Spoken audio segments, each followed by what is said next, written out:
Welcome back. The governing party is facing many mountains to climb. One such obstacle is their inability to pay employees their salaries. This has led to ANC staffers around the country picketing outside their various offices today.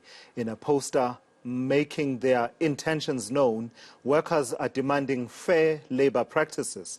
eNCA's Pule-Letshwiti Jones is outside Luthuli House in Johannesburg and joins me now for an update. And Pule, I think we're at a point where it's not even worth remarking the irony of the governing party, a former liberation movement, and now juxtaposing that with the cries of employees for fair labor practices, something that the ANC campaigned for. But the realities of the ANC and their finances are well known. What are the staffers demanding at this point?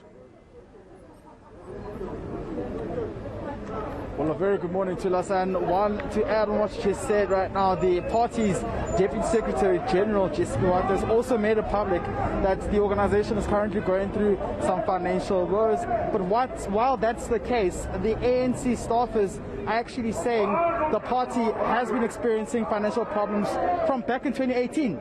They're saying it can't be a COVID-19 problem, but it's a problem of negligence from the management. But to join us further and unpack more about the story is the leader of the SRC, the Staff Representative Committee, Manda Kwane.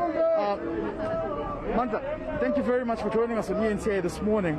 Just to be brief, you've made it clear that this time around, if the organization does not respond in 7 days, you will be taking action. 11 days ago, you downed tools, and just about 2 months ago, you were here at the same headquarters protesting. Look, the tone has changed. It has changed because we had agreements with the leadership that in 3 months' time, all our demands would have been met. At least those that would not have been met would see progress, that there's something that is not being done. And nothing has been done until this moment. It is on those bases that we feel that the tone has changed. We are at a point where we feel we are angry. We're at a point where we feel that we are being disrespected, we are being ignored, we are not being considered. And that is why we decided that we are coming back with another picket, so that we say, do not forget that we met here. We said to you, meet our demands. You promised. You said 3 months, you'll sort our problems.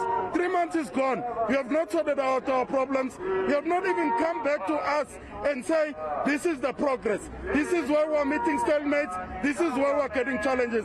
They have not said absolutely nothing until to this point. Maybe just the last question, because I am out of time, but to make it brief as well, you know, what happens now in 7 days if the organization does not come back to you with a solid response on paper? Because you said in your memorandum you want something that's binding.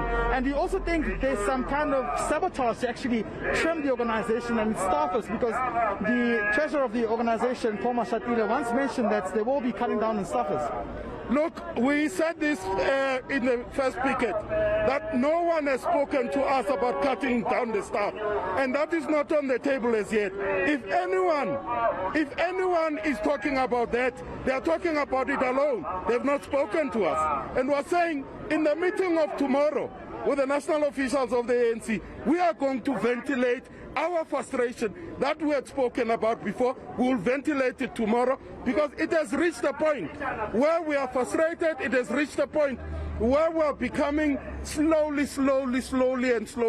angrier than we were before. And it's not something that we would want to see. All right, thank you very much, Mr. Kwane. Thank you. All right, there you go, Tilas. Just in the name of time, or interest of time rather, what we do know now is that there will be a meeting with the national office bearers, or rather the national leadership of the party tomorrow. And the staffers are quite upset as to what has been going on in terms of the broken down of communication. They're saying that it's high time the organization takes them seriously, especially now at a crucial time before the upcoming local government elections.